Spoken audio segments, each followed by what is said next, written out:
prominent role in the making of India's liberal constitution of 1950 as a member of the Constituent Assembly and the chairman of the drafting committee.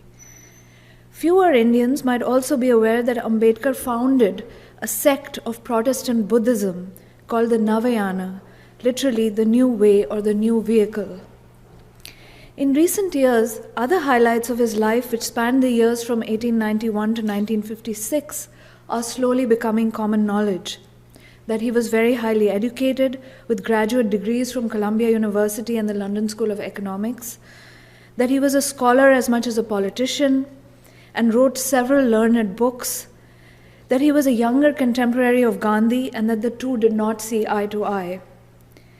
The phrases founding father in the American sense and maker of modern India have become popular in the last 5 to 7 years, signaling, without really substantively deepening, our casual perception of his historic role. Those who follow him as Dalits, as neo-Buddhists, as political activists, the faithful, if you will, in whatever be the reason for their adherence to his persona or his ideas, refer to Ambedkar as Baba Sahib, an address used with as much respect and affection as Mahatma or Bapu for Mohandas Gandhi. Not everyone knows much about Ambedkar, but many who do know him or of him believe in him passionately and speak of him with the kind of fervor normally reserved for religious figures, prophets, saints, those who uttered revelations, and those who brought deliverance. Baba Sahib Ambedkar is one of the most luminous figures in modern India. There are many viable ways to tackle a life such as Ambedkar's. One could, for example, go systematically through all the books that he wrote on topics as varied as the evolution of the caste system, currency and finance in British India, Pakistan and the partition of India, Buddhism, untouchability, comparative constitutionalism, minorities and federalism, and numerous other subjects in culture and politics, anthropology and history, law and jurisprudence, religion and society. The breadth of his interests and the depth of his knowledge were truly astounding. Then again, one might equally chart a life decade by decade, from the 1890s to the 1950s. Ambedkar's personal narrative can be braided together with important episodes in the history of Indian nationalism, as well as the interventions of other significant figures of the times. Events in which he intersects with India's political history during this momentous period could easily be made to act as the vertebrae in the spine of my account.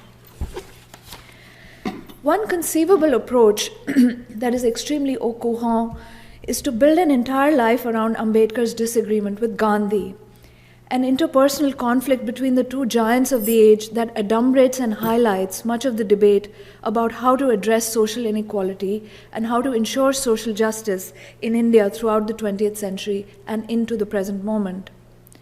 But here's the thing. My experiments with biography as a genre that as an intellectual historian I'm not necessarily familiar with or adept at have led me to realize that just because the elements of a life could be ordered in a certain way doesn't mean that that order will yield any special insight into the significance of this life. Mere viability is an insufficient criterion for this or that arrangement of the constitutive elements,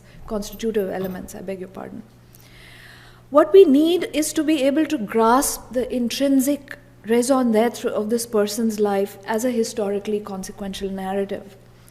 We need a structure that is true, not just to the sequence of veridical events that unfolded for and around this man, in homogeneous empty time, as it were, but more importantly, true to the character of this man, that is, to his motivations and ambitions, his capabilities and shortcomings, his failures and achievements. We need to be able to pick up an inanimate archive and make it sing, like a properly tuned musical instrument. We have to produce or at least approximate to the music that was this particular human existence, with its duration, its pattern, its crescendos and silences. Ambedkar's life, as I now see it, was punctuated by a series of setbacks and disappointments. each of which propelled him towards loftier goals, more difficult challenges, and stronger assertions of the will to overcome inimical circumstances and a hostile world. He was born in April 1891 in the Mahar caste of Maharashtra in Western India. This made him, in the still traditional Hindu environment of the late 19th and early 20th centuries, an untouchable.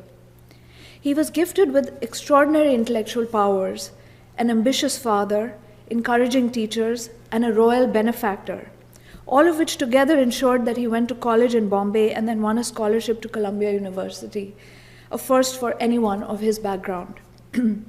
But despite these talents, advantages, and lucky breaks, and despite his innate drive, Ambedkar's childhood and early youth were marred by visceral experiences of the prejudice, bigotry, and violence of an untouchable existence.